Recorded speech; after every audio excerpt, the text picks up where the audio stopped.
তো চিন্তা চেতনা অবশ্যই স্বাধীনতার একটা অংশ, ব্যক্তিগত স্বাধীনতার একটা অংশ, কিন্তু সেক্ষেত্রেও আমাদেরকে সতর্কতা অবলম্বন করতে হবে যাতে এমন কোনো চিন্তাভাবনা আমাদের মনে বা আমাদের ব্রেনে গেঁথে না যায়, যেই চিন্তা আমি করতে যাচ্ছি না, যেই চিন্তা করে আমি কোনো রকম হ্যাপি না, যেই চিন্তা আমাকে উপরের দিকে ওঠায় না বরং নিচের দিকে নামিয়ে দিচ্ছে, এরকম চিন্তা থেকে নিজেকে বিরত রাখার চেয়ে বড় কোনো ভালো ডিসিশন হয়তো এখন পর্যন্ত আসে নাই দুনিয়াতে।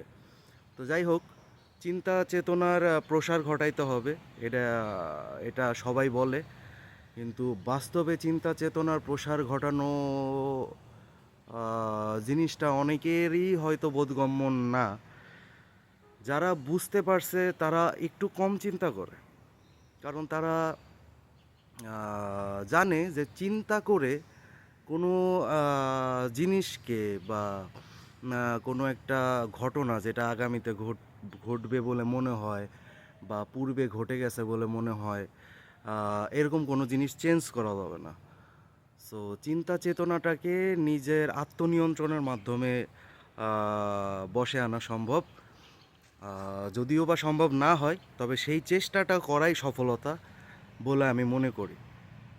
তো চিন্তা চেতনা এমন একটা দিক মানুষের, এটা মানুষকে উপরের দিকে উঠাতে পারে, আবার একদম নিচের দিকেও নামাই দিতে পারে।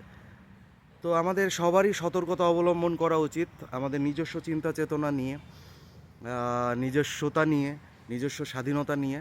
সব কিছুই একটা মাত্রা রয়েছে, মাত্রার উপরে কোনো কিছুই যাওয়া ভালো না। সেটা চিন্তা স্বাধীনতা হোক, চিন্তা হোক, আনন্দ হোক, ফুর্তি হোক, খাওয়া হোক, দাওয়া হোক, কোনো কিছুই মাত্রা অতিরিক্ত ভালো না।